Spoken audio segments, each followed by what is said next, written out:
Hey fans and subscribers, this is your host Joe on the Gaming for Insight channel.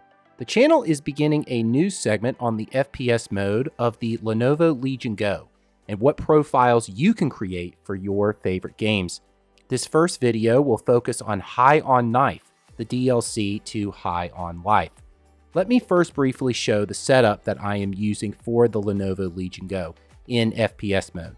I have my Legion Go connected via USB-C to the JSOC's RGB docking station and an HDMI cord connected from the dock to the EV ICIV 2K 144Hz portable display. I have the Joy-Cons removed from the Legion Go with the FPS mode enabled using the switch at the bottom of the right Joy-Con. I am playing the game at 2560 by 1600 at 144 Hz. The USB-C cable came with the display, and the HDMI cable is from JSOC's. I will provide the links in the description for those interested in looking further at these items. The approach I took to start with determining what controls to set for the game was to begin with the FPS-1 default profile. However, I needed to make some slight adjustments so that all actions in the game were available to use while playing.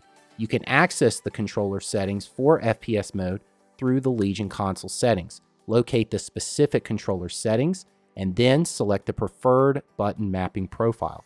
The mouse DPI settings I left at default, which is 800 DPI. However, you may want to adjust this depending on the preference you have for mouse movement sensitivity. Let me transition to sharing what each of the controls set do in the game with the customized FPS-1 profile that I have made, or rather the default one that I adjusted. I used a mouse and keyboard to adjust this default profile. Starting with the left Joy-Con, the left joystick is responsible for movement, forward, backward, left, and right. Bumper, when pressed, reloads the weapon. Left trigger is used for sprinting, though you will need to move forward before you are able to sprint. Up arrow I set as the scanner, and this was not set before in the default profile. The left and right arrows I am not using in the game. The down arrow is for crouching, and this was not set before in the default profile. Y1 is your boost, so this is great for moving upward to reach a high point on a level, and I hold down Y1 for this function. Y2 is used for sliding after you sprint, or in the air you can move quickly in a direction depending on the position of the left joystick. Let's switch now to the right Joy-Con. The right trigger is used for interacting with creatures, people, and objects across the levels. The dial, which is the equivalent of the mouse wheel, I use for switching weapons. M1 is used for shooting your weapon of choice, while M2 is used for aiming the weapon of choice before firing. M3 I have set for melee, and this was not set in the profile that was default. And lastly, Y3 I have set for the weapon special ability. As we transition to the conclusion of this video, let me leave you with my departing thoughts.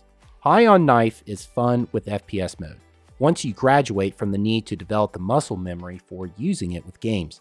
I have played this game on the OLED Steam Deck, and I found myself returning to playing it with FPS mode, even though part of my progress was on the Steam Deck. I recommend trying FPS mode with this game.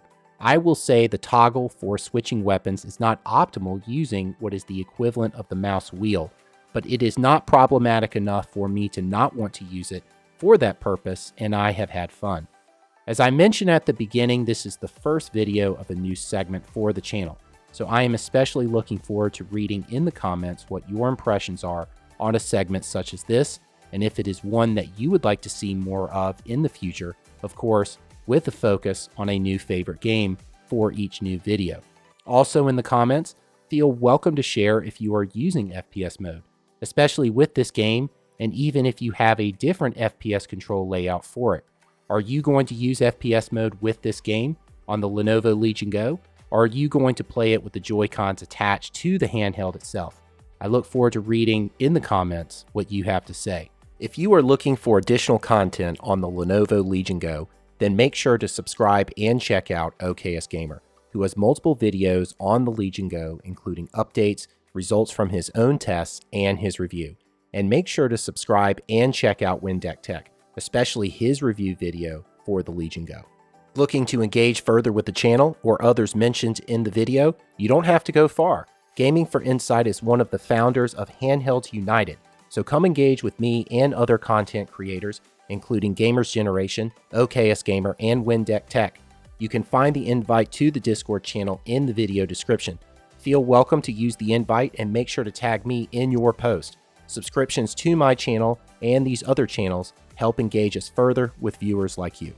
So with that, let me leave you now with the words of Commander Shepard from Mass Effect. I should go.